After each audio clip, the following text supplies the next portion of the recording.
नमस्ते बच्चों, एक बार फिर से आपका स्वागत है हमारे इस YouTube चैनल रेडियंस ट्यूटोरियल पर। और हर बार की तरह इस बार हम फिर से आप लोगों के बीच लेके आए हैं बिहार बोर्ड के कक्षा 8 का ये हमारी दुनिया बुक का प्रश्न उत्तर का ये तीसरा है प्रश्न उत्तर। इससे पहले 2 हम लोगों ने ऑलरेडी कर लिया है। अगर आपने नहीं देखा है तो आपसे हमारा रिक्वेस्ट है कि आप प्लेलिस्ट में चले जाएं और वहाँ से जाके उसको देख लें। उसमें फिल इन द ब्लैंक्स थे और ऑप्शन वाले क्वेश्चन आंसर था। उसको कैसे बनाया है उसको देख लीजिए, समझ लीजिए। हम थोड़ा सा क्वेश्चन को पहले एक्सप्लेन करते हैं, उसके आंसर को भी एक्सप्लेन करते हैं और उसके बाद फिर उसको हम बना के और आपको दिखाते हैं। तो उसमें थोड़ा सा आपको समझ अच्छी तरीके से आ जाएगा, ये मुझे लगता है। आपको कैसा लगता है ये आप ज़रूर कमेंट्स करके बताएं। आज का जो ये प्रश्न है इसमें से 50 शब्दों में इसका जवाब देना है। तो क्या है प्रश्न? प्रश्न है संसाधन की परिभाषा दें। अब संसाधन किसको कहते हैं ये मैंने ऑलरेडी पढ़ा दिया है। अगर आपने नहीं पढ़ा है तो आप हमारे प्लेलिस्ट में चले जाएं, डिस्क्रिप्शन में लिंक है, या फिर आप हमारे इस चैनल को सर्च करें, इसके लोगों को ओके करें तो आप हमारे प्लेलिस्ट में चले जाएंगे। 8 क्लास का हमारी दुनिया का जो प्लेलिस्ट है उसमें जाके आप देखेंगे तो आपको इससे पहले मैंने बुक को जो ऑलरेडी पढ़ाया है वो आपको मिल जाएगा। यहाँ थोड़ा सा समझ लेते हैं कि संसाधन कहते किसको हैं। लेकिन इसको समझने से पहले आपसे हमारा रिक्वेस्ट है कि अगर आप इस वीडियो क्लास में आए हैं तो आप निश्चित तौर पर 8 क्लास के बच्चे होंगे। तो आपसे हमारा रिक्वेस्ट है कि अगर आपने इस चैनल को सब्सक्राइब नहीं किया है तो आप इसको सब्सक्राइब कर लें और सब्सक्राइब के बगल में जो बेल का आइकन है उसको ऑल पे जाके क्लिक कर दें। और अगर आपको 8 क्लास का मैथ्स पढ़ना हो या फिर फिजिक्स, केमिस्ट्री, बायोलॉजी यानी साइंस पढ़ना हो या फिर इंग्लिश पढ़ना हो तो भी आप इस चैनल को सब्सक्राइब कर लें। हमारे चैनल के प्लेलिस्ट में चले जाएँ, वहाँ से आप अपने ज़रूरत के हिसाब का सब्जेक्ट खोज के और पढ़ सकते हैं। सबसे पहला है क्या है कि संसाधन की परिभाषा दें। संसाधन कहते किसको हैं ये जानना पहले ज़रूरी है, तभी तो हम इसको लिख पाएंगे।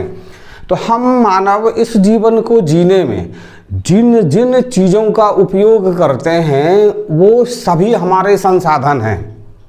सपोज कीजिए हम इस पृथ्वी पर, हम इस धरती पर खड़े हैं तो ये धरती हमारे लिए क्या है? संसाधन है। ये अगर है तभी हमारा अस्तित्व है, ये नहीं है तो हमारा अस्तित्व नहीं है। अब हम सांस लेते हैं तभी हम जी पाते हैं। तो ये जो सांस लेते हैं ये क्या है? ये ऑक्सीजन जो हम लेते हैं ये हमको प्रकृति से मिला हुआ है, तो ये भी हमारे संसाधन है। हम पानी पीते हैं, उससे स्नान करते हैं, उससे कपड़े खींचते हैं, तो वो क्या है? जल हमारा संसाधन है। सूर्य की रोशनी में हम अपने आप को जीने लायक बना पाते हैं। अगर सूर्य की रोशनी ना हो तो जीवन दुर्लभ हो जाएगा। तो वो जो सूर्य की रोशनी है वो क्या है? वो संसाधन है। हम खाना पकाने के लिए लकड़ियों का इस्तेमाल करते हैं, तो वो लकड़ी क्या है? वो हमारा संसाधन है। खाना, जिस चावल रोटी को हम पका रहे हैं वो चावल रोटी क्या है? हमारा, वो भी तो संसाधन है। तो अनेक अनेक तरह के जितने भी चीज़ हैं, अभी ये जो मार्कर आप देख पा रहे हैं ये क्या है? संसाधन है। इसी के सहयोग से हम लिख पाते हैं। ये जो बोर्ड देख पा रहे हैं ये क्या है? संसाधन है। इसी के सहयोग से हम लिख पा रहे हैं। ये जो कपड़े हैं ये क्या है? ये संसाधन है। इसी से हम अपने तन को ढक पा रहे हैं। ये जो मोबाइल है जिसमें आप देख रहे हैं ये क्या है? ये संसाधन है। तो संसाधनों का विस्तार है। जितना कुछ भी आपको दिखाई दे रहा है, जिसका आप उपयोग कर रहे हैं, जिसका उपयोग नहीं कर रहे हैं, वो सभी क्या है? वो सभी संसाधन है। तो इसका आंसर क्या होगा इसको देख लेते हैं। तो अब देखिए ये फाइनल आंसर हमने, फाइनल उत्तर आपको लिख के दिया है। क्या लिखेंगे आप कि हम मानव जीवन को जीने के लिए बहुत सारे चीज़ों पर निर्भर करते हैं। अतः वह सभी चीज़ें संसाधन कहलाते हैं। क्या कहलाते हैं? जिनके सहारे हम जीते हैं वो सभी हमारे क्या कहलाते हैं? संसाधन कहलाते हैं। इसके बिना मानव जीवन संभव नहीं हो सकता है। किसके बिना? देखिए सूर्य अगर ना हो तो इस पृथ्वी पर जीवन ही संभव नहीं होगा। हवा ना हो तो इस पृथ्वी पर जीवन संभव नहीं हो। पानी नहीं हो तो इस पृथ्वी पर जीवन संभव नहीं है। वृक्ष ना हो तो इस पृथ्वी पर जीवन संभव नहीं है। खनिज ना हो तो इस पृथ्वी पर हमारा जीवन जितना आसान है उतना आसान नहीं होता। यानी खनिज नहीं होते तो लोहा नहीं होता, स्टील नहीं होता, कोयला नहीं होती, बिजली नहीं होता, तो मतलब ये सभी चीज़ें नहीं होती। तो सिर्फ हम होते पहाड़ होती, नदियाँ होती, वृक्ष होते, जंगल होते और फिर कुछ भी नहीं होता। तो इन सब चीज़ों का होना ज़रूरी है, तभी हम अपने जीवन को जीने लायक बना पाए हैं। तो ये आपको अच्छी तरह से समझ में आ गया होगा। अब लेते हैं इस नंबर 3 का दूसरा नंबर क्वेश्चन। अब देखिए दूसरा नंबर प्रश्न क्या कह रहा है। दूसरा नंबर प्रश्न है कि संसाधन के वर्गीकरण के प्रमुख आधार कौन कौन से हैं। संसाधनों का जो वर्गीकरण किया गया है वो वर्गीकरण के मुख्य आधार कौन कौन से हैं। तो संसाधन का पहला जो वर्गीकरण है वो क्या है, विकास और उपयोग के आधार पर उसको वर्गीकृत किया गया है और उसको 2 भागों में बांटा गया है, एक वास्तविक संसाधन और एक संभाव्य संसाधन। तो वास्तविक संसाधन किसको कहते हैं ये आपको पता होगा, ये प्रश्न में नहीं पूछा गया है, मैं उसमें नहीं जाऊंगा। और फिर संभाव्य संसाधन किसको कहते हैं ये भी आपको पता होगा, उसमें भी हम नहीं जाएंगे। दूसरे नंबर पे है उत्पत्ति के आधार पर। उत्पत्ति के आधार पर संसाधन को 2 भागों में बांटा गया है, एक जैव संसाधन और एक अजैव संसाधन। तीसरा नंबर है उपलब्धता के आधार पर। उपलब्धता के आधार पर जो बांटा गया है उसको भी 2 भागों में रखा गया है, एक है नवीकरणीय और एक है अनवीकरणीय। और चौथे नंबर पे है वितरण के आधार पर। वो वितरण के आधार पर जो है उसमें 2 भागों में बांटा गया है, एक है सर्वत्र उपलब्ध और दूसरा है अस्थानिक संसाधन। 5वां है स्वामित्व के आधार पर। तो स्वामित्व के आधार पर जो है वो क्या है, खुद का निजी या फिर राष्ट्रीय संसाधन या फिर अंतर्राष्ट्रीय संसाधन। अगर आप इन चीज़ों को नहीं समझ पाते हैं कि राष्ट्रीय संसाधन किसको बोला जाता है, अंतर्राष्ट्रीय संसाधन किसको बोला जाता है, नवीकरणीय संसाधन क्या है और नवीकरणीय संसाधन क्या है, जैव संसाधन क्या है, अजैव संसाधन क्या है, वास्तविक संसाधन क्या है और संभाव्य संसाधन क्या है, तो आप हमारे प्लेलिस्ट में चले जाएं और वहाँ से जो मैंने बुक में पढ़ाया है आप उसको एक बार अगर पूरा वीडियो क्लास को देख लेंगे, पढ़ लेंगे तो आपके सारे कन्फ्यूज़न दूर हो जाएंगे। तो लेते हैं इस क्वेश्चन का हम आंसर। तो क्वेश्चन नंबर 2 का देखिए ये आंसर क्या है, संसाधन का वर्गीकरण निम्न प्रकार से किया गया है। किस प्रकार से किया गया है, मैंने आपको बताया कि विकास एवं उपयोग के आधार पर किस तरह से उसका विकास हुआ और किस तरह से उसका हम उपयोग करते हैं। तो वास्तविक और संभाव्य 2 भागों में उसको बांटा गया है। दूसरा है उत्पत्ति के आधार पर, यानी उसका जो उत्पत्ति होता है वो कैसे होता है, तो वो जैव संसाधन है और अजैव संसाधन है। मतलब इसमें जितने जीवित हैं वो जैव संसाधन है और जितने मतलब निर्जीव हैं वो सभी क्या हैं, अजैव संसाधन है, चाहे उसमें कुछ भी आ जाए। उपलब्धता के आधार पर नवीकरणीय एवं अनवीकरणीय है। वितरण के आधार पर सर्वत्र उपलब्ध है या फिर स्थानिक है, स्थान विशेष में पाया जाता है या फिर हर एक जगह पाया जाता है। तो वितरण के आधार पर हो गया। स्वामित्व के आधार पर क्या है, या तो निजी है या राष्ट्रीय है या फिर अंतर्राष्ट्रीय है।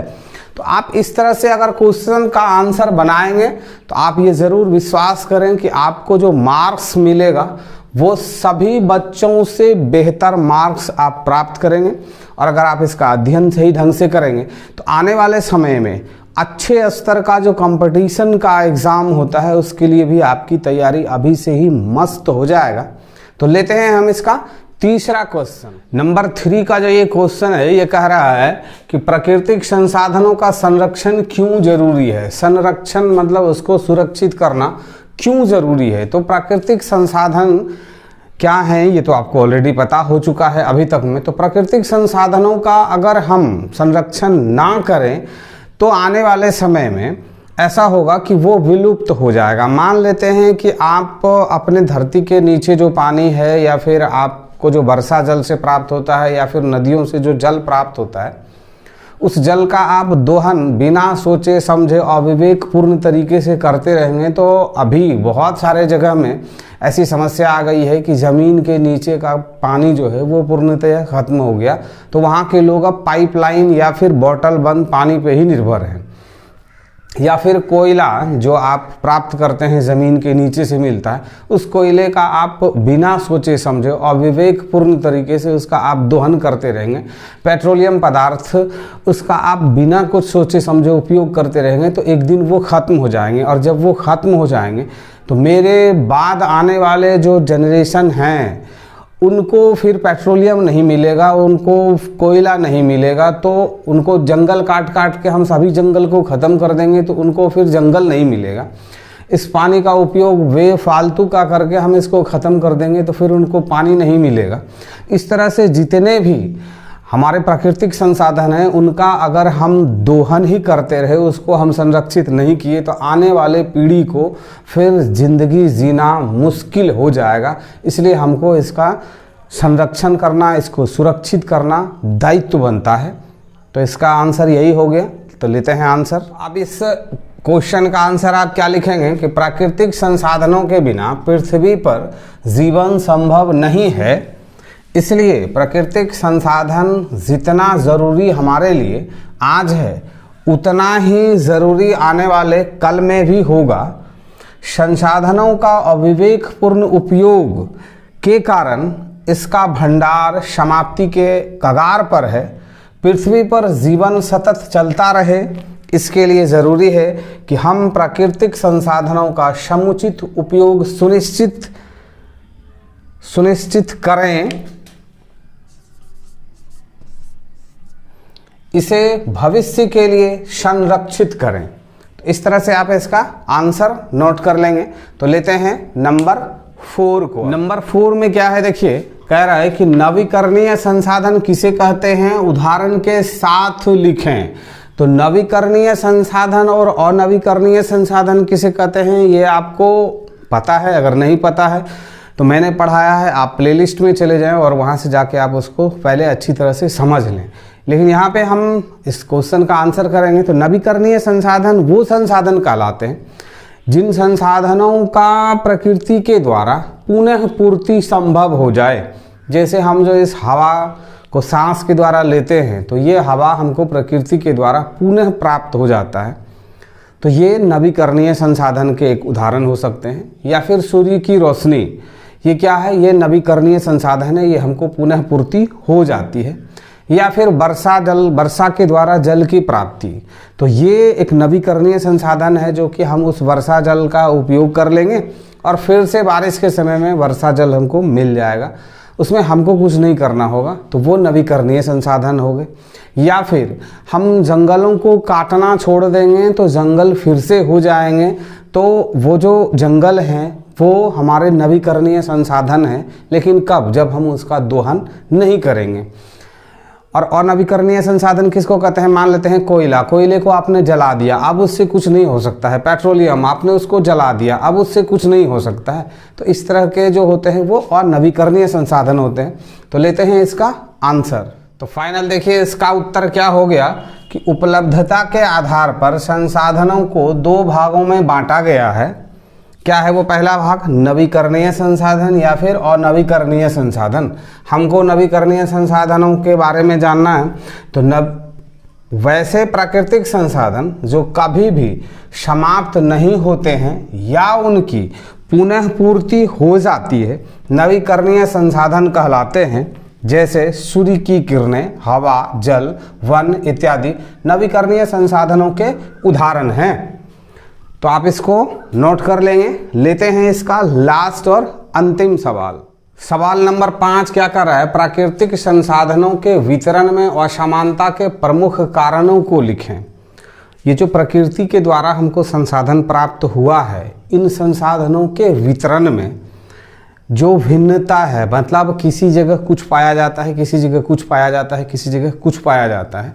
तो ये जो भिन्नता है इसके मुख्य कारण क्या हैं, इसको पूछा गया है। तो इसके जो मुख्य कारण है वो क्या है, इस पृथ्वी का जो बनावट है उसमें जो भिन्नता है उसकी वजह से ये वितरण में भिन्नता होती है।